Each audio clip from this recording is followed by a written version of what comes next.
আসসালামু আলাইকুম প্রিয় শিক্ষার্থী বন্ধুরা, তোমাদেরকে স্বাগতম জেএফএস চ্যানেলে। আজকে আমরা যে বিষয়টা আলোচনা করব তা হলো ষষ্ঠ শ্রেণীর মডেল টেস্ট পর্ব 2।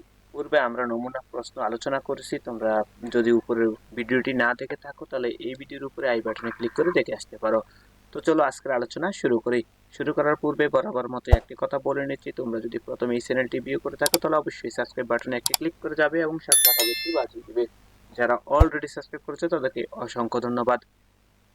আমরা শুরুতেই মডেল টেস্টের নৈর্ভিত্তিক প্রশ্নগুলো তোমাদের মাঝে উত্তর সহকারে তুলে ধরব। পরবর্তীতে আমরা বিভিন্ন রচনামূলক প্রশ্ন এবং সংক্ষিপ্ত প্রশ্নগুলো তোমাদের মাঝে তুলে ধরব। নৈর্ভিত্তিক প্রশ্নের সাথে এক কথার প্রশ্নগুলো তোমাদের সাথে আজকে আলোচনা করব। প্রশ্ন 1, মিনা 1 ডজন ডিম কিনলো, সে কয়টি ডিম কিনলো? উত্তর হবে 12টি। 10/6 কে শতকরায় প্রকাশ করলে কত হবে? এর উত্তর হবে 60%। অনুপাতের পূর্ব ও উত্তর রাশিকে সমান একই সংখ্যা দ্বারা গুণ বা ভাগ করলে তা একটি। এর উত্তর হবে সমতুল অনুপাত। পরিমাপের অতি প্রাচীন এককের নাম কি? পরিমাপের অতি প্রাচীন এককের নাম কি? এর উত্তর হলো কিউবিট।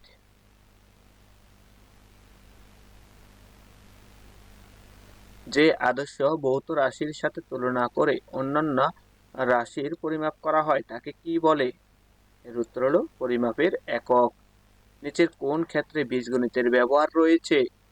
এর উত্তর হলো সবগুলোর ক্ষেত্রেই। যেসব পদের বীজগণিতীয় উৎপাদক একই তাদের কি পদ বলে? সদৃশ্য পদ। সমান চিহ্ন সংবলিত গাণিতিক বাক্যকে কি বলে? সমান চিহ্ন সংবলিত গাণিতিক বাক্যকে বলা হয় সমীকরণ। নিচের কোনটি সমীকরণ? নিচের কোনটি সমীকরণ? এর উত্তর হলো 2x + 5 = 15। নিচের কোনটি গণিতের পুরনো কিছু মজার একটি শাখা? নিচের কোনটি গণিতের পুরনো কিন্তু মজার একটি শাখা? এর উত্তর হলো জ্যামিতি। যার নির্দিষ্ট দৈর্ঘ্য আছে তাকে কি বলে? যার নির্দিষ্ট দৈর্ঘ্য আছে তাকে বলা হয় রেখাংশ। বইয়ের কয়টি বাহু? বইয়ের কয়টি বাহু? যার উত্তর হলো বইয়ের 12টি বাহু। রনির উচ্চতা 4.5 ফুট। পরিসংখ্যানের ভাষায় 4.5কে তুমি কি বলবে? পরিসংখ্যানের ভাষায় তা বলা হবে উপাত্ত। ট্যালির মোট সংখ্যাকে তুমি কি বলবে? ট্যালির মোট সংখ্যাকে বলা হয় গণসংখ্যা। 2, 5, 7, 8, 10, 7 উপাত্তগুলোর প্রচুরক কত? উপাত্তগুলোর প্রচুরক হলো 7। কারণ আমরা জানি যে সংখ্যাগুলো অনেকবার মানে বেশি বার দেওয়া আছে সেই সংখ্যাগুলোকে প্রচুরক বলে। তাহলে এখানে প্রচুরক দেখা যায় 7 2বার দেওয়া আছে, সবচেয়ে বেশি বার 7ই দেওয়া আছে, তাই এখানে উত্তর 7। তো চলো এবার এক কথার উত্তরগুলো আমরা দেখে নিই। একটি বর্গক্ষেত্রের বাহুর দৈর্ঘ্য দ্বিগুণ বৃদ্ধি করলে এর ক্ষেত্রফল কত গুণ বৃদ্ধি পাবে? একটি বর্গক্ষেত্রের বাহুর দৈর্ঘ্য দ্বিগুণ বৃদ্ধি করলে এর ক্ষেত্রফল হবে 8 গুণ। শত গ্রিডের খেলায় প্রতি দলে কতজন থাকে? শত গ্রিডের খেলায় প্রতি দলে থাকে 2 জন। 1 মিটার সমান কত সেন্টিমিটার? 1 মিটার সমান 100 সেন্টিমিটার। বীজগণিতের ইংরেজি শব্দ কি? বীজগণিতের ইংরেজি শব্দ হলো অ্যালজেব্রা। পাটিগণিতের 9কে বীজগণিতে কি দ্বারা প্রকাশ করা হয়? পাটিগণিতের 9কে বীজগণিতের 9 দ্বারা প্রকাশ করা হয়। x + 5 = 9 সমীকরণটির মূল কত? সমীকরণটির মূল হলো x + 5 = 9। এই সমীকরণের মূল মানে x এর মান বের করতে বলা হয়েছে। x এর মান হবে 4। জিও শব্দের অর্থ কি? জিও শব্দের অর্থ হলো ভূমি।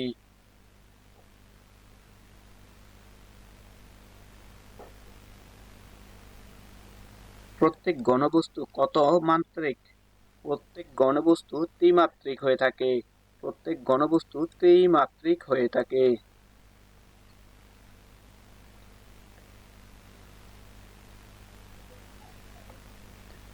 অহনার বয়স 11 বছর, এটি কি? এটি একটি তথ্য। 2, 5, 2, 3, 5, 8, 10 উপাত্তগুলো কোন ধরনের উপাত্ত? এই উপাত্তগুলো হলো বিন্যস্ত উপাত্ত। তো বন্ধুরা, এখন যে বিষয়টা তোমাদের মাঝে তুলে ধরেছি তা ছিল ক বিভাগের এই নৈর্ব্যক্তিক প্রশ্ন এবং এক কথায় উত্তর। এখন আমরা দেখব খ বিভাগে। খ বিভাগের প্রশ্নগুলোর উত্তর দিতে হবে সংক্ষিপ্ত প্রশ্ন, যেখানে 13টি প্রশ্ন থাকবে, প্রতিটি প্রশ্নের মান হবে 2, মোট 26।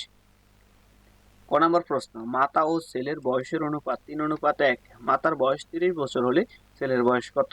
এই উত্তরগুলো অবশ্যই সংক্ষিপ্ত প্রশ্ন। তোমরা সংক্ষিপ্ত প্রশ্নের উত্তরগুলো তোমরা অবশ্যই সমাধান করে দিতে হবে। তিথি 2500 টাকা নিয়ে তার নানা বাড়িতে রওনা হলো।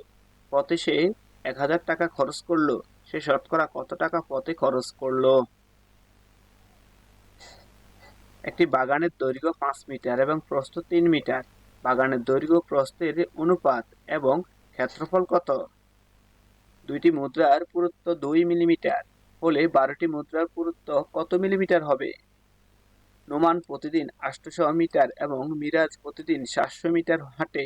তারা দুজনে প্রতিদিন মোট কত কিলোমিটার হাঁটে? রনির বয়স জনির বয়সের অর্ধেকের চেয়ে 4 বছর বেশি। জনির বয়স 12 বছর হলে 2 জনের বয়সের তুলনা করো। একটি খাতার মূল্য x টাকা ও একটি কলমের মূল্য y টাকা হলে 4টি খাতা ও 6টি কলমের মোট মূল্যকে বীজগাণিতিক রাশির মাধ্যমে প্রকাশ করো। 28z-8 সমান z+2 সমীকরণটির মূল নির্ণয় করো। একটি পেন্সিলের দাম y টাকা। পেন্সিলের দাম 5 টাকা কম হলে 15 টাকা হতো। তথ্যটি সমীকরণের মাধ্যমে প্রকাশ করে পেন্সিলের দাম নির্ণয় করো। একটি ঘনক আকৃতির বস্তুর ধার 6 সেন্টিমিটার। বস্তুটির সমগ্র তলের ক্ষেত্রফল নির্ণয় করো। একটি আয়তাকার বাগানের ক্ষেত্রফল 144 বর্গমিটার এবং প্রস্থ 9 মিটার। প্রতি মিটার 18 টাকা ধরে বাগানের চারদিকে বেড়া দিতে মোট কত টাকা খরচ হবে?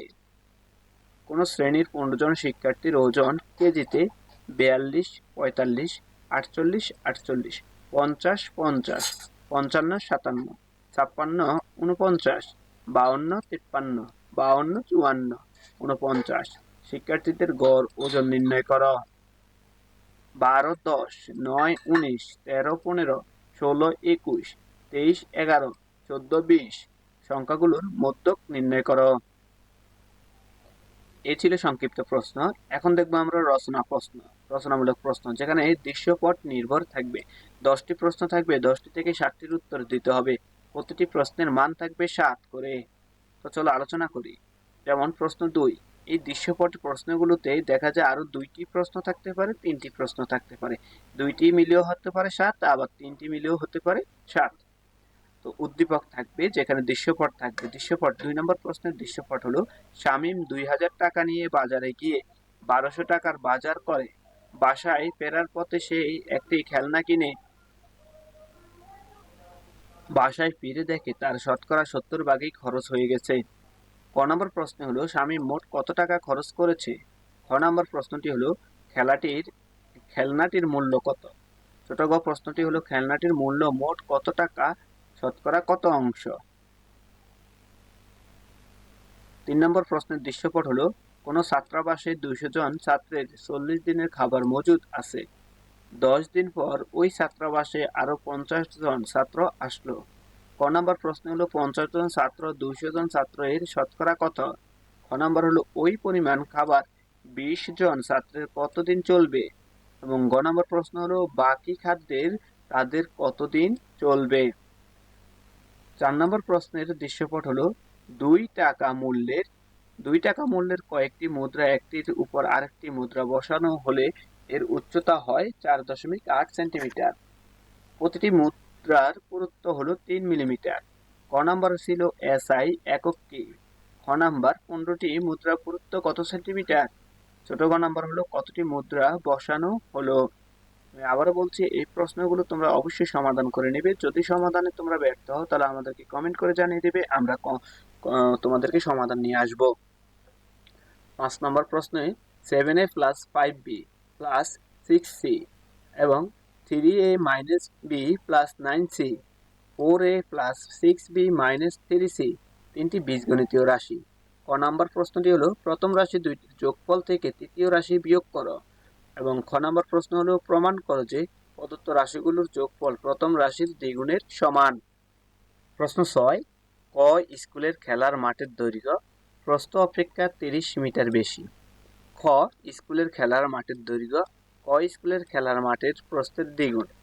উভয় মাঠের পরিসীমা 140 মিটার। ক নাম্বার ছিল ক স্কুলের খেলার মাঠের প্রস্থ 1 মিটার হলে এর দৈর্ঘ্য নির্ণয় করো। খ স্কুলের কোন স্কুলের মাঠের ক্ষেত্রফল বেশি? কোন স্কুলের মাঠের ক্ষেত্রফল বেশি? গাণিতিক বিশ্লেষণের মাধ্যমে মতামত দাও। 7 নম্বর প্রশ্নটি হলো দীপা, পূজা ও সৌরভের কাছে মোট 500 টাকা আছে। সৌরভের কাছে যে পরিমাণ টাকা আছে পূজার কাছে তার 3 গুণ টাকা আছে। আবার পূজা অপেক্ষা দীপার কাছে দ্বিগুণ টাকা আছে।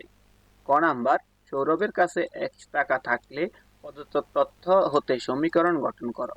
খ নাম্বার প্রত্যেকের টাকার পরিমাণ নির্ণয় করো। ছোট গ যদি 3 জনের টাকার সমষ্টি 50 টাকা কম হয় এবং তা যদি 3টি ক্রমিক স্বাভাবিক সংখ্যার সমষ্টি হয় তবে সংখ্যা 3টি নির্ণয় করো। 8 নম্বর প্রশ্ন হলো 70 মিটার দৈর্ঘ্য এবং 60 মিটার প্রস্থ বিশিষ্ট একটি আয়তাকার মাঠের ঠিক মাঝে আড়াআড়িভাবে 4 মিটার প্রশস্ত দুইটি রাস্তা আছে। ক নাম্বার মাঠটির ক্ষেত্রফল নির্ণয় করো। খ নাম্বার রাস্তা দুইটির মোট ক্ষেত্রফল কত?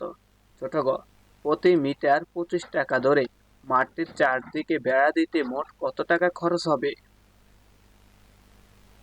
প্রশ্ন 9, একটি আয়তাকার বাগানের দৈর্ঘ্য 100 মিটার ও প্রস্থ 80 মিটার। বাগানটির বাইরের চারদিকে 3 মিটার চওড়া এক কাঁচা রাস্তা আছে।